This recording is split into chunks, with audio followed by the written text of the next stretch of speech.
قریش کو یقین ہے کہ چاند کے 2 ٹکڑے ہونے کا واقعہ حقیقی نہیں، بلکہ رسول اللہ نے ان پر جادو کر دیا تھا، جس وجہ سے انہیں ایسا نظر آیا۔ شیب ابی طالب کے پاس آ کر اونٹ کے سر سے نکیل اتار لیتے اور اونٹ کے پہلو پر ضرب لگاتے ہیں تو وہ شیب ابی طالب میں داخل ہو جاتا ہے۔ آج کا عنوان: میں محمد تمہارے حوالے کرنے کو تیار ہوں۔ بنی ہاشم کو شیب کی سختیاں اٹھاتے ہوئے 1 سال گزرا، پھر دوسرا اور اب تیسرا سال بھی گزر گیا ہے۔ ان 3 سالوں میں بنی ہاشم نے رسول اللہ صلی اللہ علیہ وآلہ وسلم کا بھرپور ساتھ دیتے ہوئے ہر تکلیف برداشت کی ہے۔ مکہ میں جو لوگ اس معاہدے کے لکھے جانے کے مخالف تھے، انہیں اب زیادہ تکلیف محسوس ہونے لگی کہ یہ سراسر ظلم اور زیادتی ہے۔ قریشی مکہ کے بعض لوگوں نے گزرے ہوئے 3 سالوں میں یہ کوشش کی ہے کہ بنی ہاشم کا سوشل بائیکاٹ ختم کروایا جا سکے۔ قریش اس کے لیے 2 ہی صورتوں میں تیار ہوتے ہیں: محمد کو ہمارے حوالے کر دو، ہم اس کے ساتھ جو چاہیں سلوک کریں، یا محمد نئے دین سے لا تعلقی اور آئندہ اس کی تبلیغ نہ کرنے کا اعلان کرے۔ یہ شرطیں نہ تو رسول اللہ کو منظور ہیں، نہ ہی بنی ہاشم کو۔ ان کے لیے شیب کی تکلیفیں اٹھانا رسول اللہ کو قریش کے حوالے کرنے سے آسان ہے۔ ہشام بن عمرو ایک دن زبیر بن ابو امیہ مخزومی کے پاس آیا ہے۔ دونوں شروع دن سے ہی بنی ہاشم کے سوشل بائیکاٹ کے خلاف ہیں۔ زبیر بن ابو امیہ رسول اللہ کی پھوپھی عاتکہ بنت عبد المطلب کا بیٹا ہے۔ ہشام نے زبیر سے کہا ہے، کیا تم یہ برداشت کرتے ہو کہ تمہارے بچے تو خوب کھا پی کر سوئیں، تم اپنی زندگی سکون سے گزارو، جبکہ تمہارے ماموں اور ان کے بچے کھانے کے لیے ترسیں؟ کیا یہ کسی طرح بھی مناسب ہے؟ زبیر جواباً کہہ رہا ہے، میں اکیلا اس معاملے میں کیا کر سکتا ہوں؟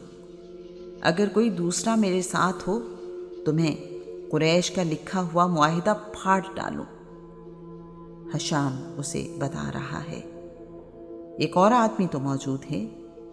زبیر پوچھ رہا ہے، وہ کون ہے؟ ہشام کہہ رہا ہے، وہ دوسرا آدمی میں ہوں۔ اس پر زبیر بن ابو امیہ نے کہا ہے، تو پھر تیسرا تلاش کرو۔ ہشام اب مطعم بن عدی بن نوفل کے پاس آیا ہے۔ ہشام نے رشتہ داری کا حوالہ دے کر مطعم کو ملامت کرنا شروع کر دیا ہے۔ مطعم بن عدی نے کہا ہے، اس صورتحال میں تمام قریشی قبیلوں کے سامنے میں اکیلا کیا کر سکتا ہوں؟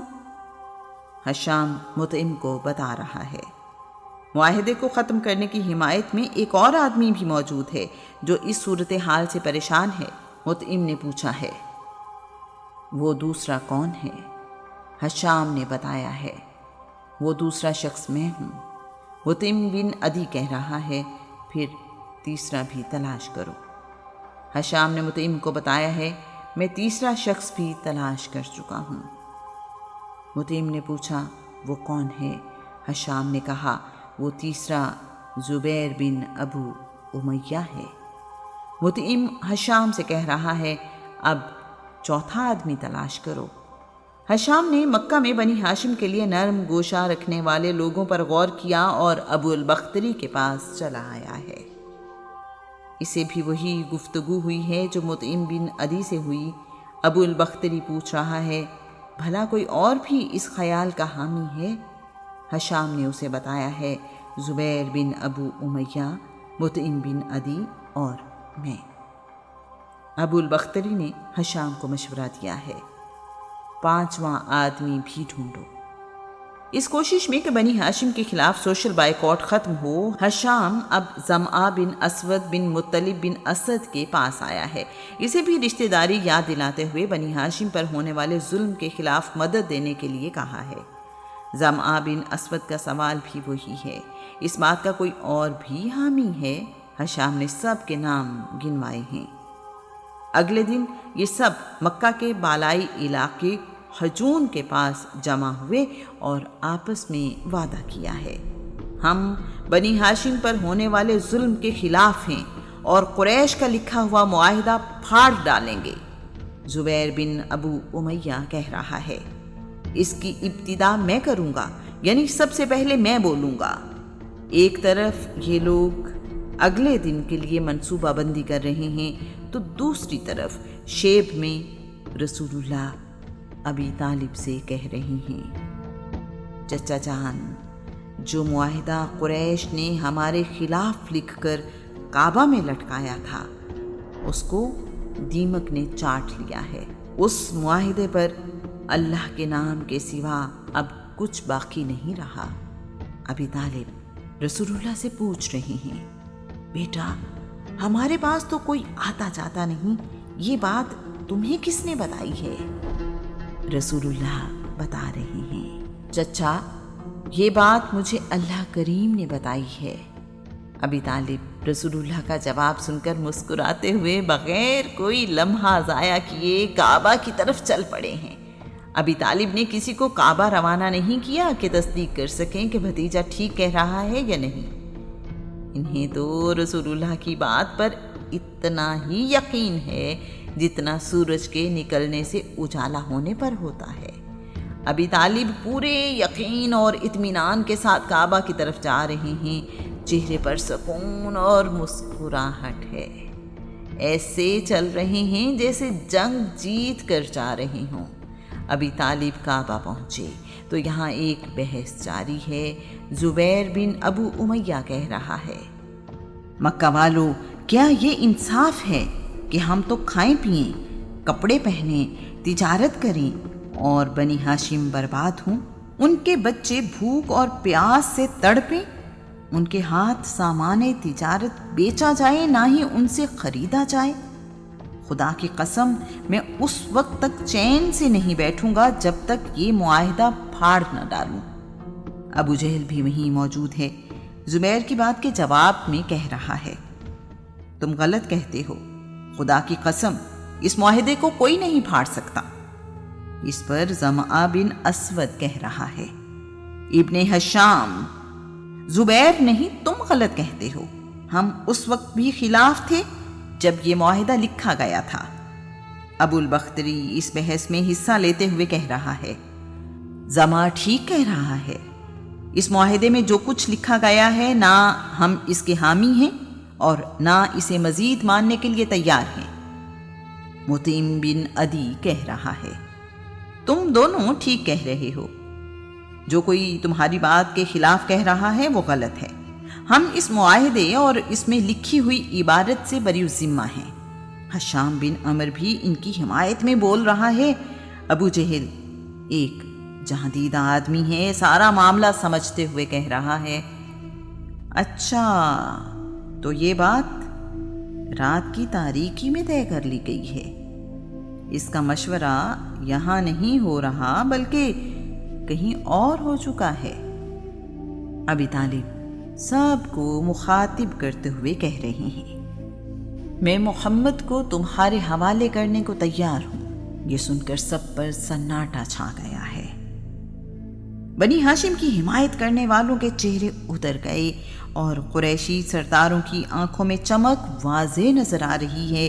قریشی سردار ایک دوسرے سے کہہ رہے ہیں، آخرکار بنی ہاشم کی ہمت جواب دے ہی گئی، لیکن 3 سال بعد اگر یہ لوگ پہلے ہی ہماری بات مان جاتے تو اتنی تکلیفیں نہ اٹھاتے۔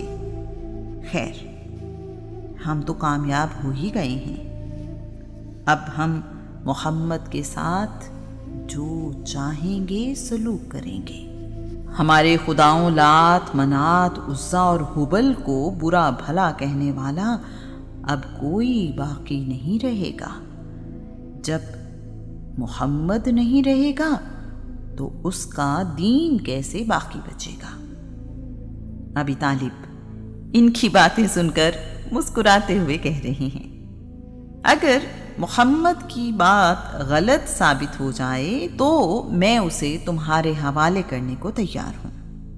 یہاں موجود لوگ ابی طالب کی بات غور سے سن کر پوچھ رہے ہیں، کون سی بات غلط ثابت ہو جائے تو آپ محمد کو ہمارے حوالے کر دیں گے؟ ابی طالب نے کہا ہے، محمد نے بتایا ہے کہ جو معاہدہ تم نے ہمارے خلاف لکھ کر کعبہ میں لٹکایا تھا اسے دیمک نے چاٹ لیا ہے، اس پر اللہ کے نام کے سوا کچھ باقی نہیں رہا۔ یہاں بیٹھے ہوئے لوگ کہہ رہے ہیں کہ ابی طالب نے بات تو انصاف والی کی ہے۔ مطعم بن عدی کعبہ کے اندر گیا تو دیکھتا ہے معاہدہ دیمک چاٹ چکی ہے، صرف بِاسْمِکَ اللہم باقی ہے۔ اس طرح ظلم والا بائیکاٹ 3 سال بعد 10 نبوی میں ختم ہو گیا ہے۔ بنی ہاشم نے رسول اللہ کی حفاظت کا وعدہ پورا کیا اور کسی بھی حال میں انہیں اکیلا نہیں چھوڑا۔ رسول اللہ اور بنی ہاشم مکہ میں اپنے گھر واپس آ گئے ہیں۔ بنی ہاشم شیب سے نکلے ہیں تو ان سب کا برا حال ہے، سب کے رنگ جل کر سیاہ ہو چکے اور جسم کی ہڈیاں باہر نکل آئی ہیں۔ دوسری طرف معاہدہ تحریر کرنے والے منصور بن اکرمہ بن ہاشم کا بازو سوکھ کر ناکارہ ہو گیا ہے۔ قریش اسے جادو قرار دے رہے ہیں۔ اللہ کریم قرآن پاک میں ارشاد فرماتا ہے، یہ لوگ اگر کوئی نشانی دیکھتے ہیں تو اس پر غور کرنے کی بجائے کہتے ہیں یہ تو بہت ہی زبردست جادو ہے۔ شیب سے واپس آ کر ابی طالب بیماری سے اٹھ نہیں سکے اور تقریباً 8 مہینے بعد شعبان 10 نبوی کو وفات پا گئے ہیں۔ ولید یہ بات کھلے عام کہتا، مال و دولت میں بھی محمد سے بہتر ہوں، کیا میرے ہوتے ہوئے محمد پر وحی آ سکتی ہے؟ رسول اللہ خود قبر میں اترے ہیں، اپنے ہاتھوں سے سیدہ خدیجہ کو قبر میں اتارا ہے۔